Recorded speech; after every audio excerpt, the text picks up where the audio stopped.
Welcome to the Stray Pointers podcast, where seemingly ordinary people join us for extraordinary discussions.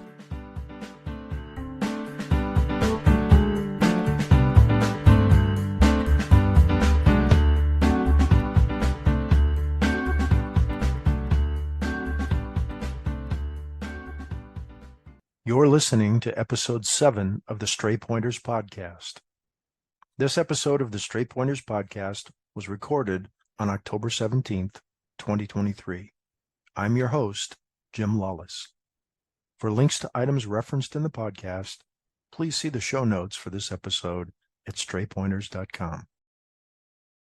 Tonight, our guest is illustrator and fantasy artist Daryn Richardson. Daryn, welcome to the show. Hey, thanks for having me, Jim. Yeah, Daryn, I wanted to talk a little bit about your interests in, I know you've got varied skills in art, but I know you're heavy into illustration, and part of what you do right now borders on some supernatural fantasy type work, and I know there's a bigger story there. So if we could just start, let's talk a little bit about your interests in art and illustration. Where did the germ of that start?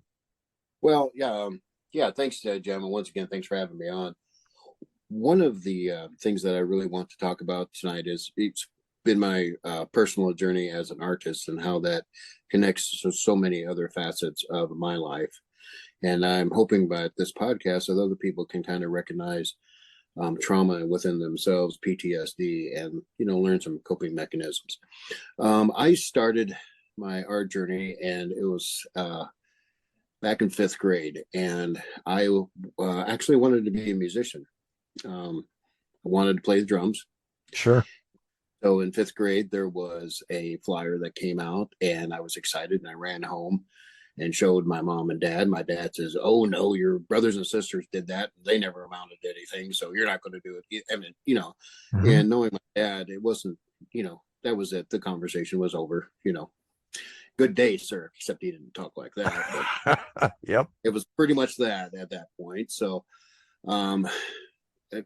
for some reason, and again, I didn't find out 2 years later, I just really needed an outlet. And I entered a contest at school, an art contest, and I won first place. From then on, that was it. That's what I did. Now, I had a lot of visual stimuli that I was, putting in what I would call clipboard in my head, images that I would reference. And that came from the comic books for 25 cents at that time. So $1, I could get a comic book, bag of popcorn, and a Slurpee down at the quick shop. And, I even remember my very first one was Fantastic Four 165. And that was such a great story arc. The artist at the time was George Perez. Yep. And the story arc, started with, it became a Galactus high evolutionary story arc. And eventually, by the time it was open, the Submariner was involved, the Negative Zone was involved, even the Impossible Man, the Frightful Four. It was really, and I was hooked. I expanded out to, some of my favorite comics and really it became that I realized I was following not only the artists, but I was following the writers too. Because every once in a while you would have this artist and writer that have great synergy. One of the best that I can recall was Claremont Burns. Sure. On the X-Men? Yeah, on the X-Men. Their run on the X-Men. Except in my opinion, John Byrne as a writer always had a way of self-destructing his titles. He'd get it too far, and then I don't know, it wasn't usable anymore. But there was a lot of artist writers team ups that were really had a lot of synergy. So I followed the Fantastic Four. I went out and started picking up the Thor comics, and this is when John Buscema, if I'm pronouncing that right, I always get mixed up on some of the names, but John Buscema was doing the Thor comics, and he was like, to me, he was one of, Perez was good for what he did. I think good for the sci-fi, but for the fantasy stuff at that time in the 70s, I don't think that anybody was better than John Buscema. So anyways, thanks to a friend who used to read comic books with me, I got kind of turned on to Sal Buscema, John's brother. His style was a little more primitive than John's, but it was enjoyable, which kind of brought me to the Incredible Hulk series. And there was Rom the Space Knight, and it was really just I couldn't read comics fast enough. Mhm. And so we all remember where we were. The greatest year in comics history, in my opinion, was 1985 when you had the Dark Knight series come out. I think that was also Crisis on Infinite Earths come out. Watchmen, I think, came out at that same time. So there was a lot of things that still, echo to this day that happened during that time period. But that's also when I was starting college and doing these things. So all this while I was just, going into advanced art classes and tag and everything like that. And I just, when I went to college and went to art school, went into overdrive where I was spending 12 hours a day in the art room, drawing, painting, sculpting. I mean, and it was like one idea would just spin out into another.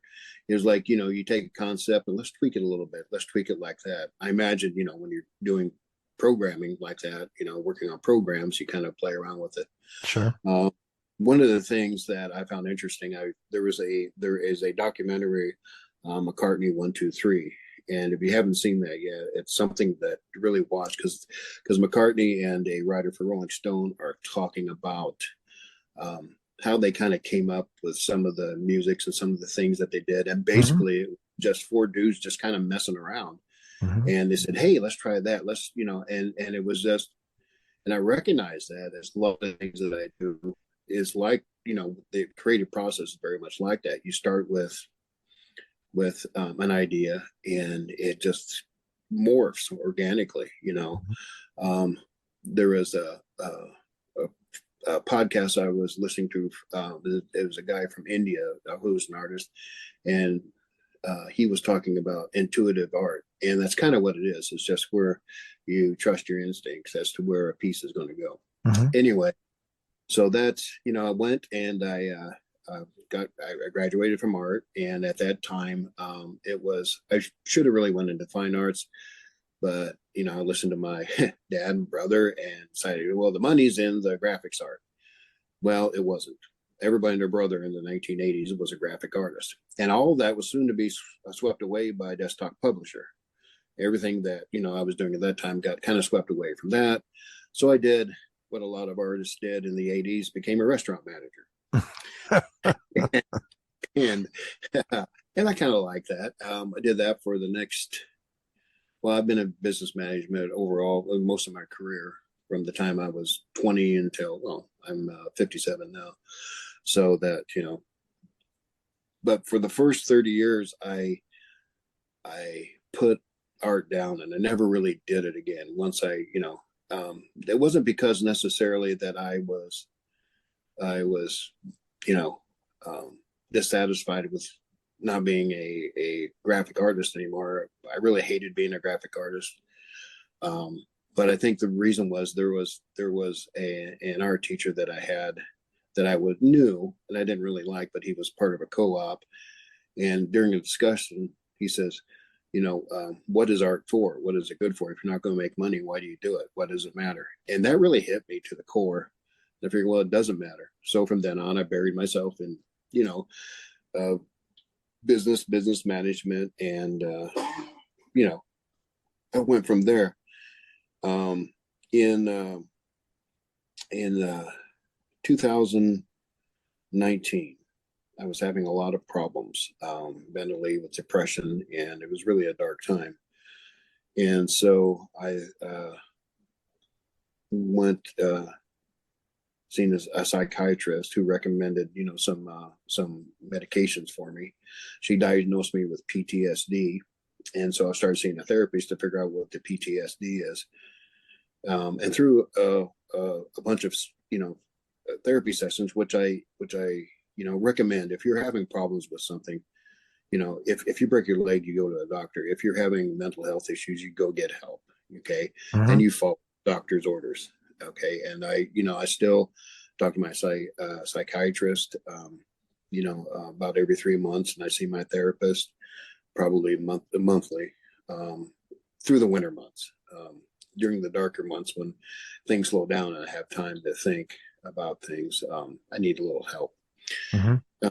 Anyway, but this is where the point changed. So I'm getting this therapy. I'm starting to feel better. I'm taking the medications. I'm learning about things that happened in my childhood that I completely blocked out. The things that I won't.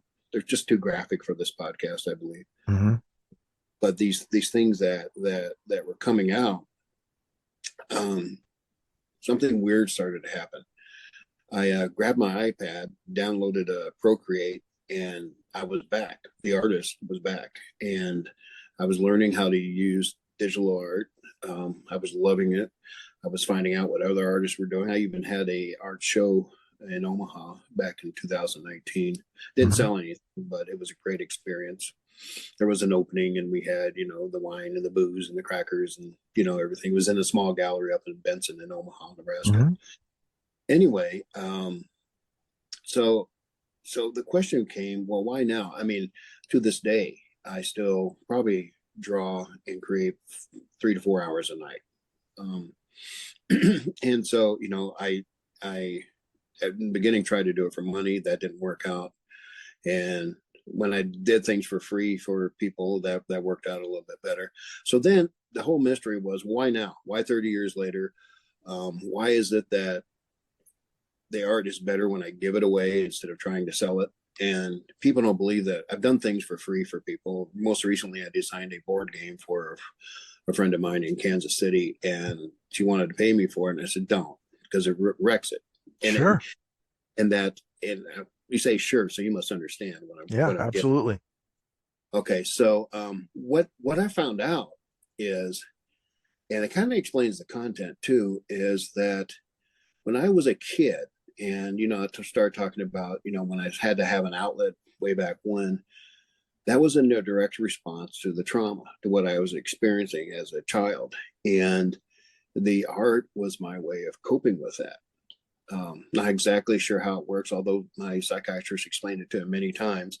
But when I started receiving treatment and all these memories started flooding back, the artist came back as sort of to protect my psyche. And I don't know if this is making sense, but it Sure. came back as sort of a therapy, and I didn't recognize that. Now the most interesting thing is that, a lot of the scenes that I do, sometimes I'll do some Western art. A lot of the backgrounds in the Western art I've learned are places that I've actually visited, or are very similar to places I actually visited as a child, traveling around the country. So anyway, and then I had a friend of mine that was kind of a mentor. Her and I together created a lot of art programs for people with intellectual disabilities. Carolyn Owen Anderson recently passed away just this last week. But talking to her, I said, and she followed my Facebook pages where I'll draw something and throw it out there on Facebook page just for people to enjoy. And I said, the weird thing is that a lot of what I do are like monsters and dragons and witches and Mm-hmm. and I feel this is a normal because some of my coworkers, I says, yeah, check out my site, and they say, well, all I see is a bunch of man gorillas on there, because in the beginning I did Sasquatch pictures, and ghosts and demons and all this stuff. And I told Carolyn, I said, okay, you've been around artists all your life. Is this what's going on? She said, well, I can tell you what's going on.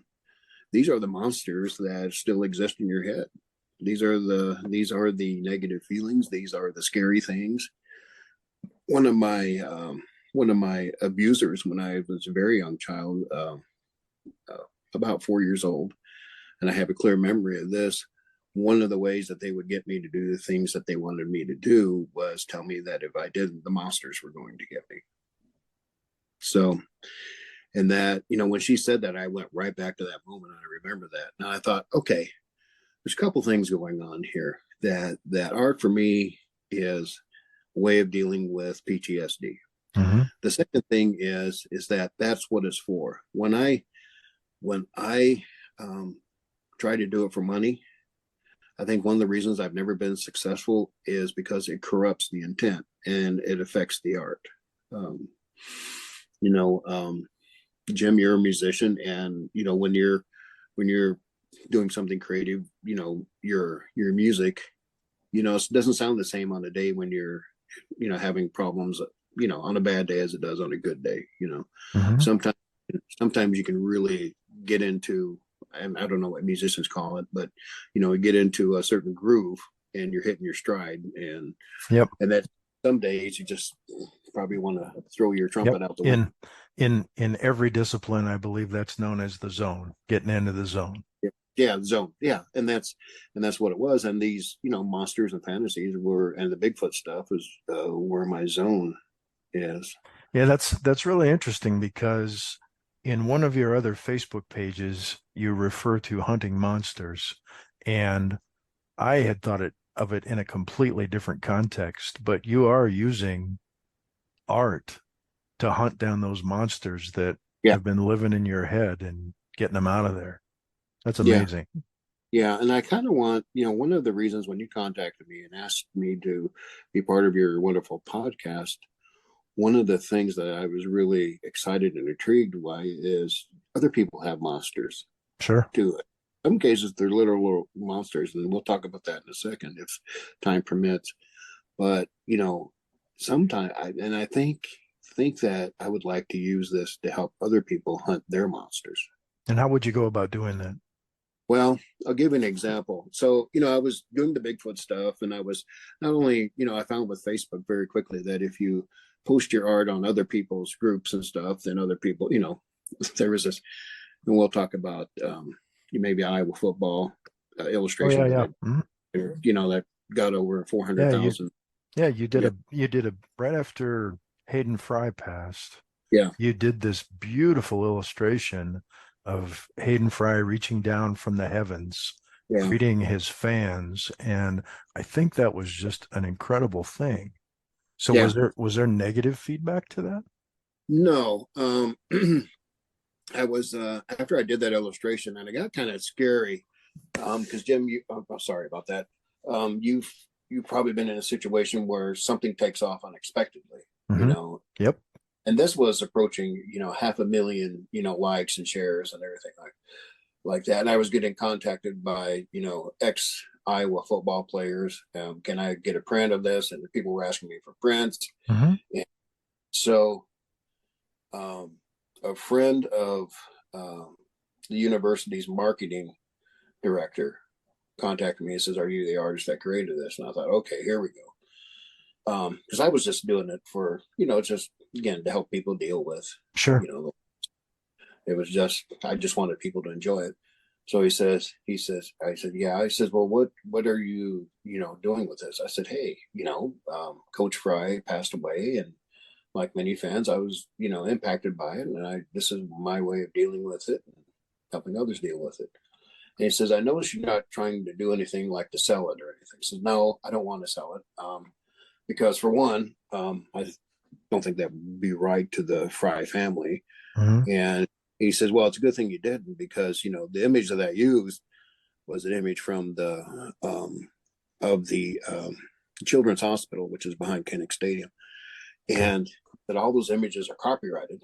I see. And, but well, and he said, but the main reason that I was contacting you is to talk about the copyright issues. But then I also wanted to know if it would be okay if we use this illustration as part of the Hayden Fry's funeral. Uh, what do you call it? Ceremony. Hmm. Anyway, and that was being held. I think it was in Dallas, since he was from Texas originally. Hmm.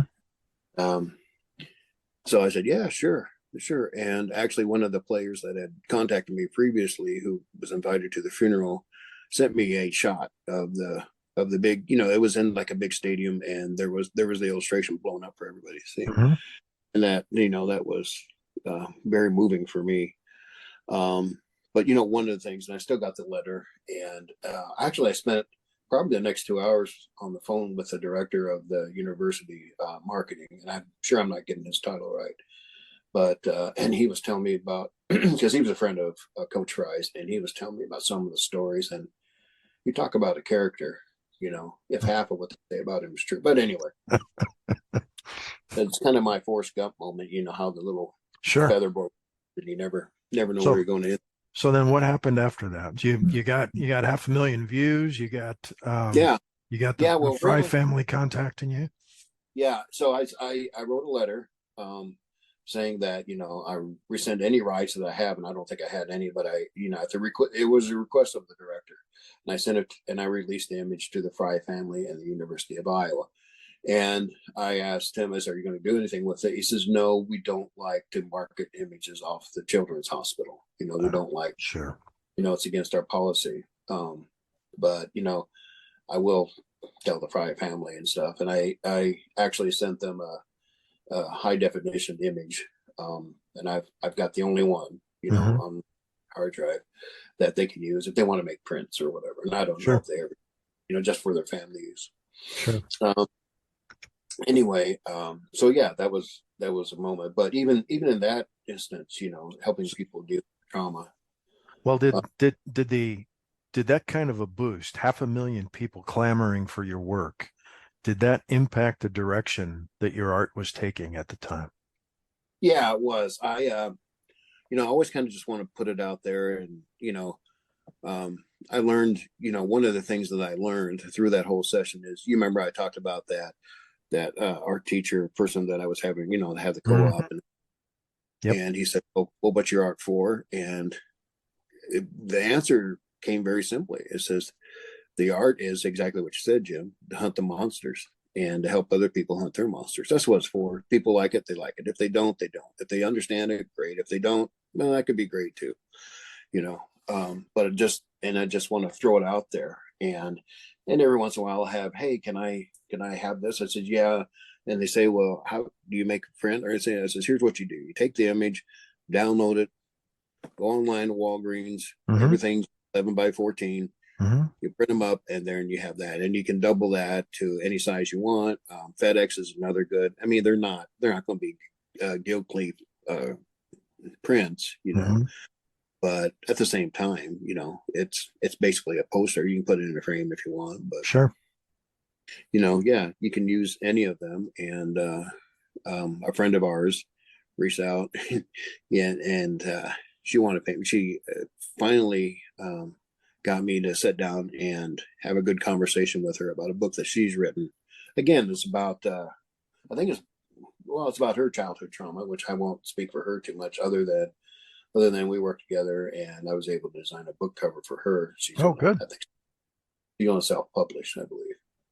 But yeah, everybody has these things, whether it's PTSD, depression, addiction, but some people, the monsters are literally monsters that they're Okay, so dealing with. I know where you're going with this now. So Okay. let's take a step back and Okay.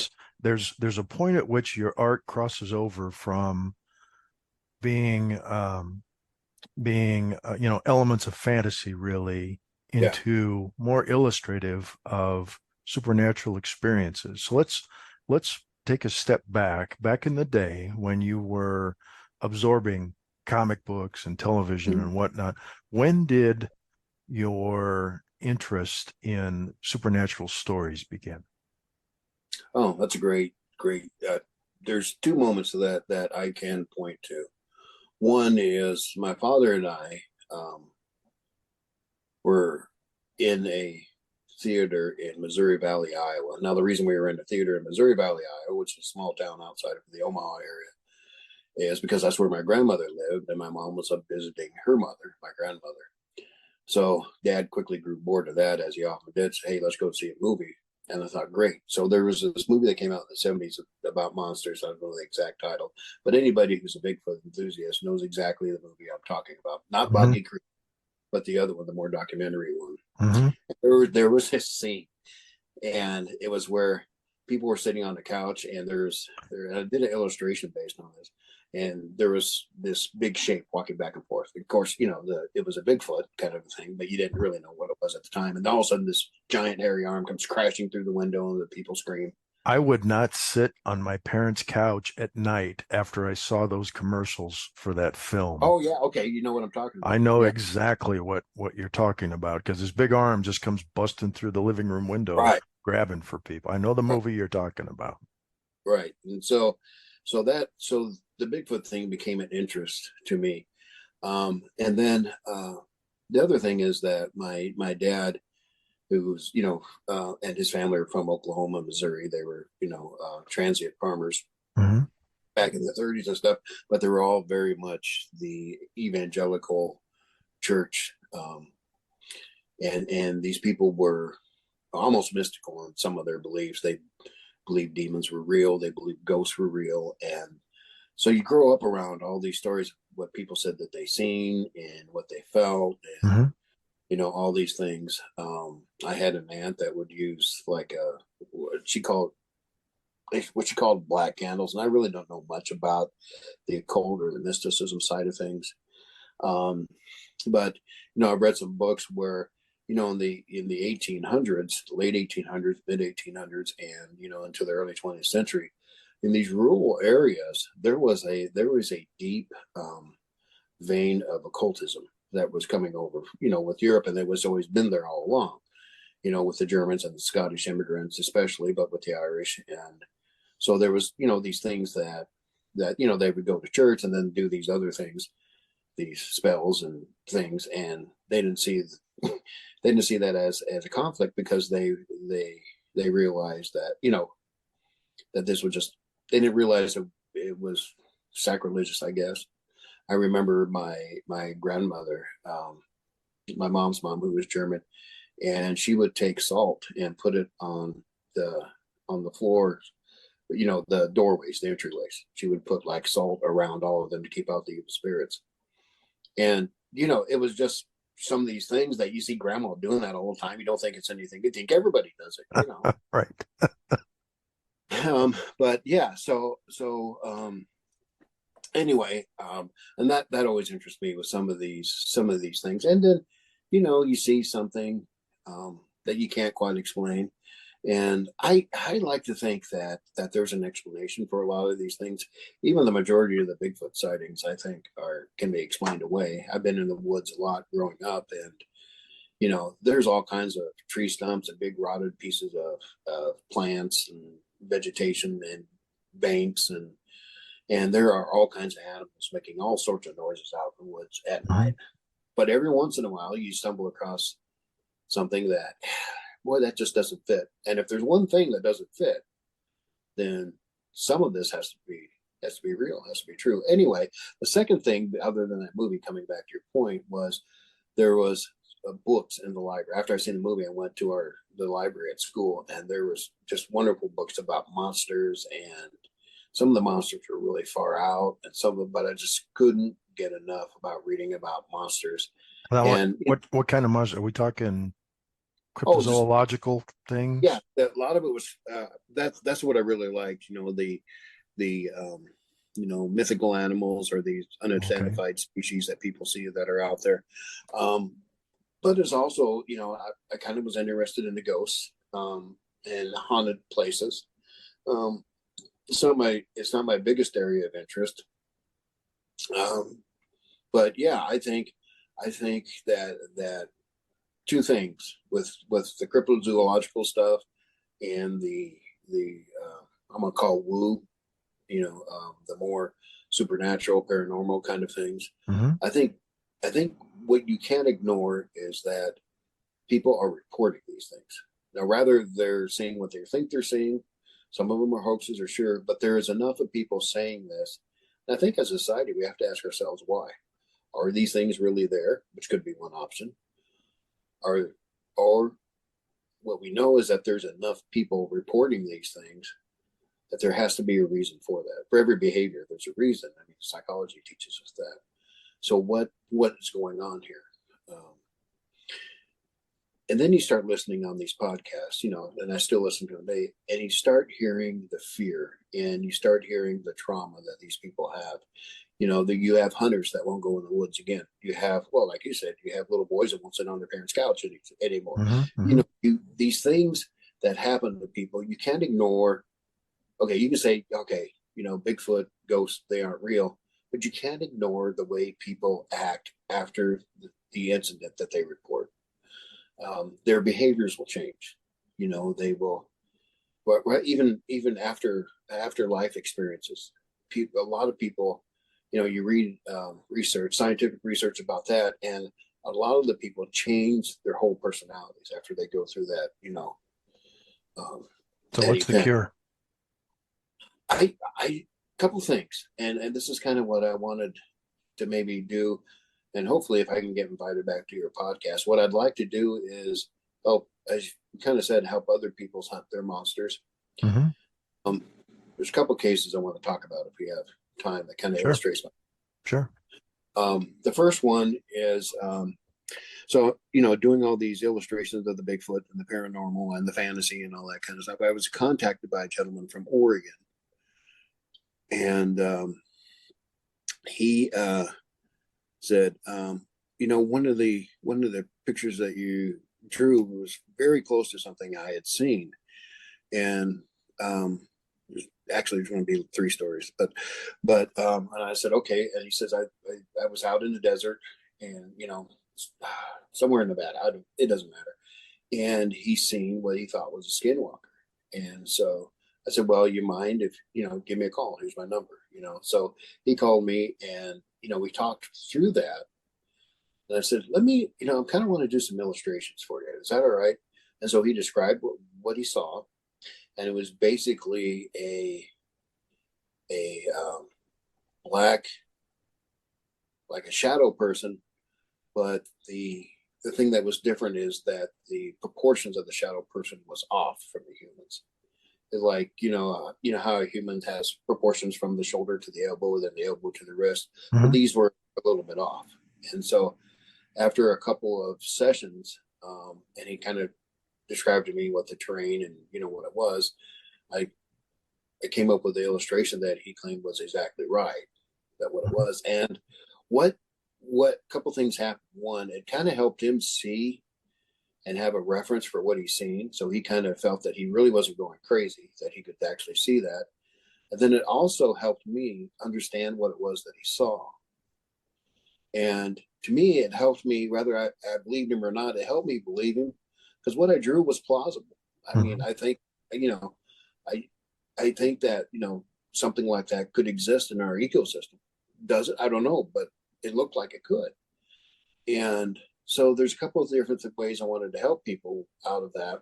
Well, before we Yeah. do that, was this cathartic for this gentleman? Did he have any kind of a Yeah. reaction to this No. after you narrowed it down to, hey, this is it? Yeah. Was there any freeing moment for him or anything like that where he Yeah. had any kind of a breakthrough? Yeah. Yeah. He thanked me, and he uh, he felt it was hard to tell, but over the phone you could tell he felt a sense of relief. Almost not so much relief, but vindication. Okay. I think that he had described this to some people that um, he trusted, and you could see the disbelief in their eyes and thinking that maybe you've got something going on here. And he felt that yeah, there's So now this was good as a photograph for him. He could show this off yeah, and kind of share the experience yeah, with these other people. yeah. The illustration was a close enough representation, with the lighting and the terrain, and that he was able to show that as okay, this is what I saw. Now I've seen on some of these shows where people do illustrations of like the Bigfoot or the Mothman or the Mm-hmm. cannon, but if you have it's close to high definition representation of something that looks not photographic, but within the realm of fantasy illustration on that level, like say a Boris or Rosetta on that level, if you know who those illustrators are. Yep. I think that helps people visualize better what it is that people are seeing. So, anyways, so this gentleman I was talking to with the Skinwalker thing, he says, "You mind if I refer a friend of mine to you? It was somebody that I served in the army with, and he's putting together a podcast." And I said, "Sure, yeah, give him my number." So this is where things kind of got interesting for me, and this is where I started to see it more as a way to combat PTSD. So the gentleman contacted me.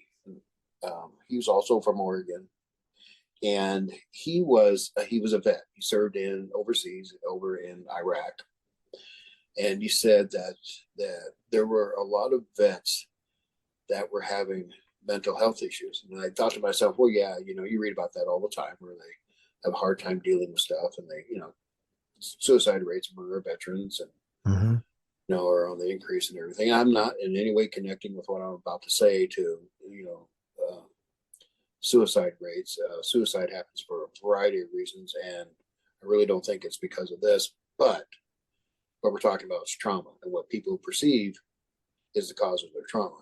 Mm-hmm. So, gentleman contacted me, and he says, "I want to, do a podcast, and been looking at your illustrations. I want to see if you can help me with it." And I said, "Okay, what's up?" And he said, "There are people who state that while they were over in the Middle East and going through some of these villages up in the mountains and stuff, that they run across these creatures called jinn. Okay. Like a genie. Like a genie." Mm-hmm. And I said, "Really?" He says, "Yes." And he said that a lot of these veterans that claim that they've seen these jinns believe they were cursed by the jinns, and that the jinn followed them back to the United States because they're seeing them around their houses, and they're seeing them around their homes at night. And I thought, boy, the psychologist to me says, that could be caused by a lot of different things. You see some horrific things in war. Mm-hmm. Brother and your brother, of course, were in Vietnam, Mm-hmm. and how it affected them. And so, I'm thinking, oh boy, this could be a lot of different things. But, go back to that principle. They have genuine trauma that is caused by something. And let's see if we can help them hunt that down. And so, yeah, so he described to me what these people were seeing, and I did an illustration like that. And the interesting thing is that what he was describing to me was very similar, but not the same. Like what I had drawn with the Skinwalker, you know. Hmm. The other characteristics of what they were describing is that basically what they were doing, they were out on patrol one night. The jinn appeared and floated in the sky above them, and then chased them down the road. Now, there's a whole lot more detail with that story that I left out, but that was basically it.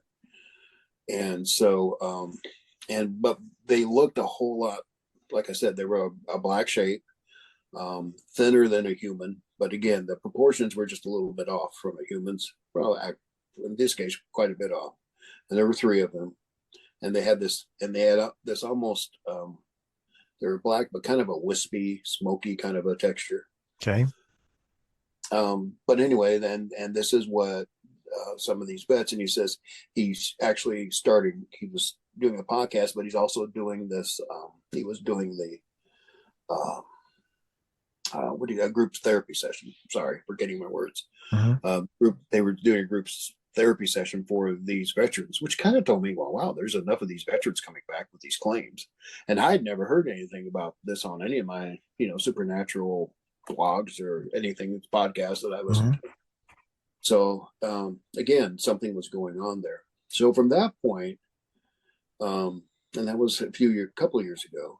From that point, I thought, people are seeing these things, and you don't always have a camera with you. And if you do have a camera with you, taking a picture is of something that just happens for a few seconds and is gone, isn't the same as taking a picture of grandma and grandpa on the front porch steps, Right.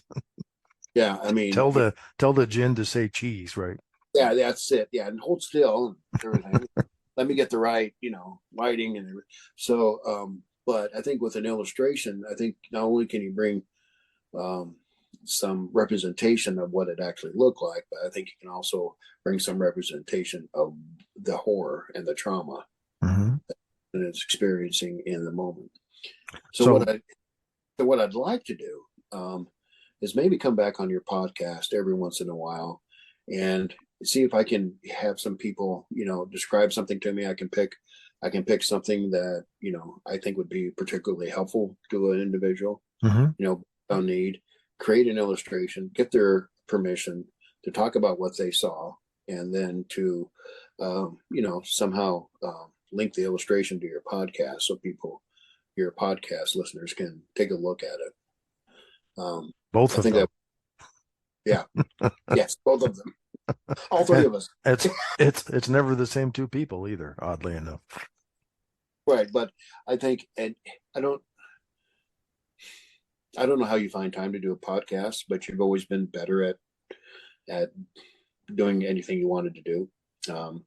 And I appreciate that. And I'm glad you have a podcast, because I kind of I don't think I can do it on my own. Mm-hmm. So I'm glad that you have one that maybe I can come back every once in a while. And We can do that, or I can, I'd be glad to co-host one with you. We could do something along those lines. We can sure talk about it.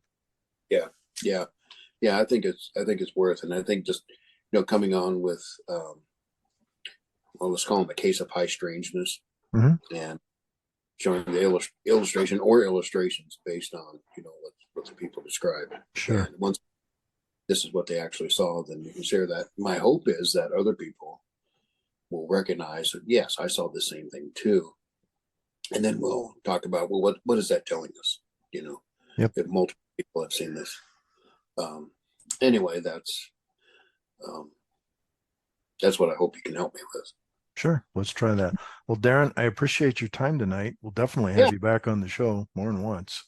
sure. I this has been very eye-opening for me, and uh, when I had originally thought about the podcast title here, I'm going to call this Monster Hunting with Daryn Richardson. Now that we've dug into this a little bit, I was really going to focus on kind of a fantasy art aspect of things and your, curation sometimes of posts about some of these stories. But monster hunting has taken on quite a bit of different meaning for me. So this has been very Right, eye-opening. I hope it's right. been eye-opening for others too. I appreciate Yeah, your time. you bet. Thanks, Jim. I appreciate it. Thank Bye you. bye. I'd like to thank Daryn for his time tonight, and I'd like to thank you all for listening. Let's do this again soon. Take care.